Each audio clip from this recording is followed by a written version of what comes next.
que significa a palavra futebol de salão na sua vida? Bom, eu posso dizer que é a minha própria vida.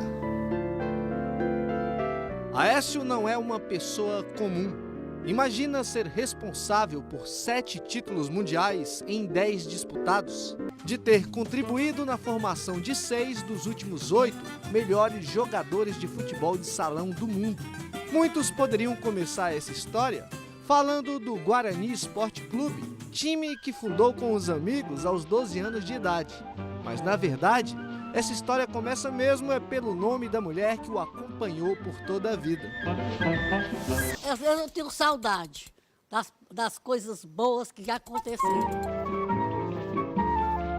62 anos de casados, 3 filhas, 11 netos, 10 bisnetos. Aécio conheceu a Vitória aos 15 anos de idade. Já adulto, o casal foi peça fundamental nos 7 campeonatos cearenses seguidos, vencidos pelo América. Um time que não tinha nenhuma tradição, mas que era carregado por um presidente predestinado a levantar taças. Tem vitórias que são consagradoras. E quanto mais difícil é o adversário, mais emoção transmite a gente.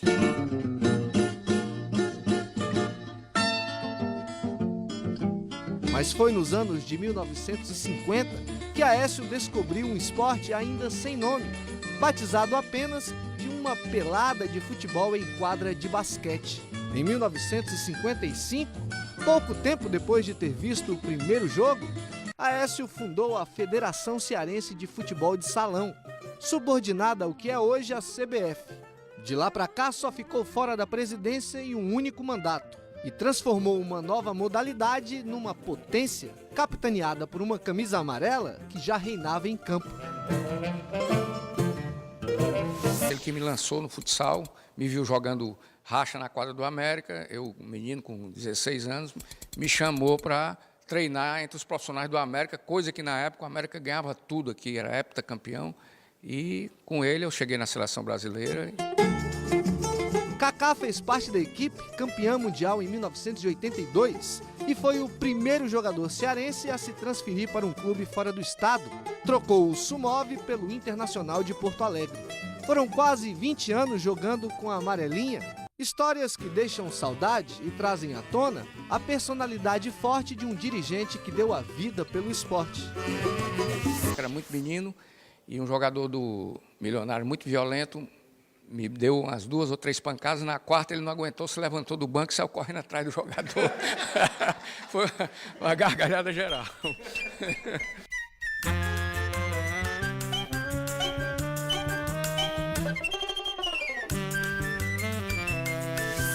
Aécio de Borba foi técnico do Sumov, o time mais vencedor da história do futebol de salão no Brasil. Também fundou a Federação Cearense e a Confederação Brasileira de Futsal, onde é dirigente até hoje. Mas talvez a sua maior vitória tenha sido trazer para o Ceará a única sede de uma confederação brasileira fora do eixo Rio-São Paulo.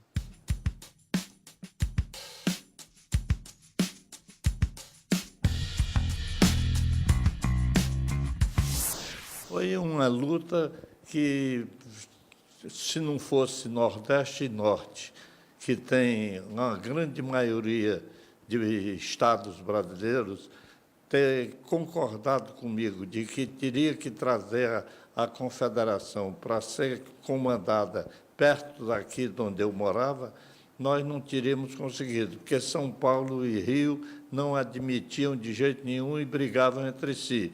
E eu, então, levei para o plenário dizendo que ou seria a sede aqui ou eu não aceitaria ser presidente. A dedicação dele, o empenho dele, ele conseguiu trazer a Confederação Brasileira para cá, para Fortaleza, e nós estamos aqui desde o início, desde a sua fundação em 1979, né? E isso, o futsal também teve o seu período muito forte aqui no Ceará, com o Banfó, com o Sumov, e praticamente a seleção toda estava aqui, né? E isso fortaleceu as raízes da Confederação.